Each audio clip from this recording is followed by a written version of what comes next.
All right, let's get right into it. Today, we're not just reviewing a book, we're deconstructing a manual for what is genuinely your next competitive advantage. This is all about mastering that state of optimal experience, known as flow.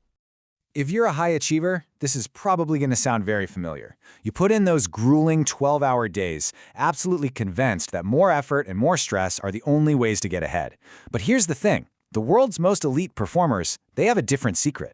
They don't just work harder, they operate on a completely different frequency. You know that feeling of exhaustion without any real progress? Well, that's a strategic leak of your most valuable resource, your time. It gets drained by a constantly divided focus and what the author Mihaly Csikszentmihalyi calls passive leisure. Think scrolling through social media, binge-watching TV. These things don't actually recharge you. They just lead to apathy. Now, this slide here, this is basically a map of your entire work life. Down here, when the challenge and your skill are both low, you're in apathy, just going through the motions. When your skill is high but the task is way too easy, you hit boredom, which is just as draining. And we've all been here. When the challenge just skyrockets past your skill level, you land in pure anxiety. The goal, the entire point, is to live right here, in that top right quadrant. That's the channel of flow. So, the big question is, how do we consciously move into that top right corner? Well, the key is really understanding what flow actually is and how we can engineer it. Csikszentmihalyi, who spent his entire career studying what makes people genuinely enjoy what they do, defines it just like this. It's that state of complete involvement where you and the task become one. Your concentration is so intense that there's simply no attention left over for random thoughts or worries. And this state, it isn't some random accident. It has 8 core components you can actually identify. It all starts with the practical stuff, having really clear goals and getting immediate feedback. This helps create that perfect balance between challenge and skill.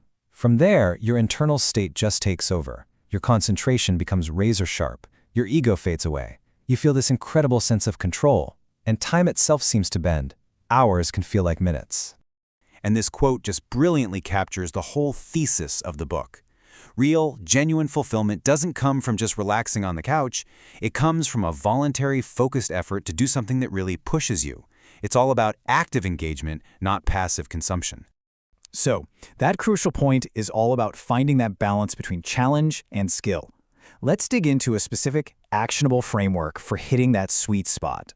This number is the key. Research that built on Csikszentmihalyi's work, especially from Stephen Kotler over at the Flow Genome Project, has actually quantified this sweet spot.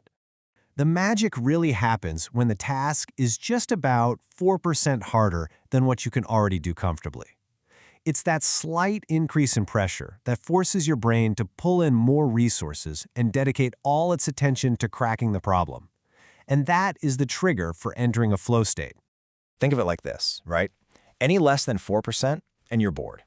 Any more and you're completely overwhelmed with anxiety. Flow exists on this razor's edge. So your goal isn't just to do the work, it's to calibrate the difficulty so you're always operating right in this 4% zone. Okay, so that's the theory. But how do you actually apply this, say, in your next deep work session?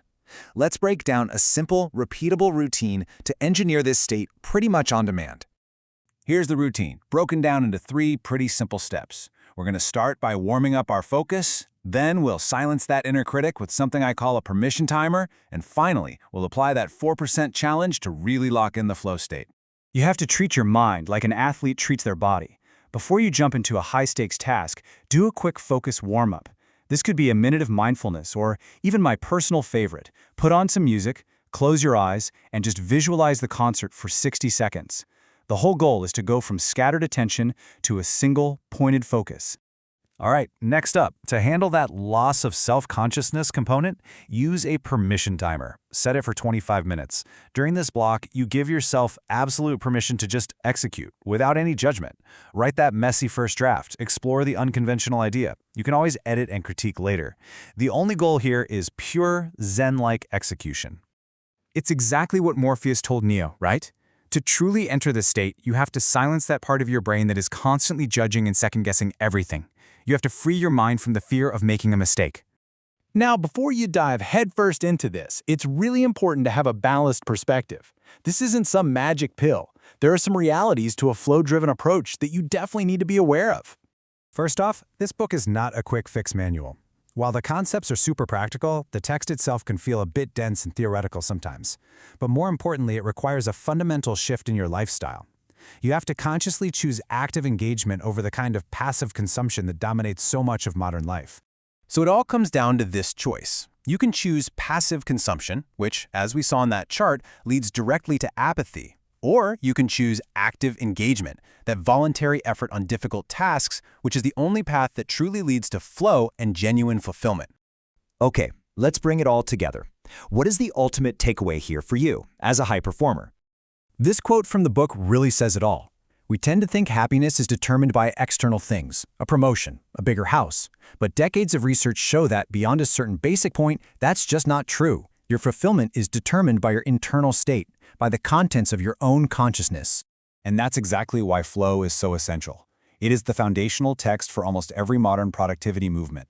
It gives you the tools to actually control the contents of your consciousness, which makes it a non-negotiable read for anyone who is serious about performance and, frankly, living a good life.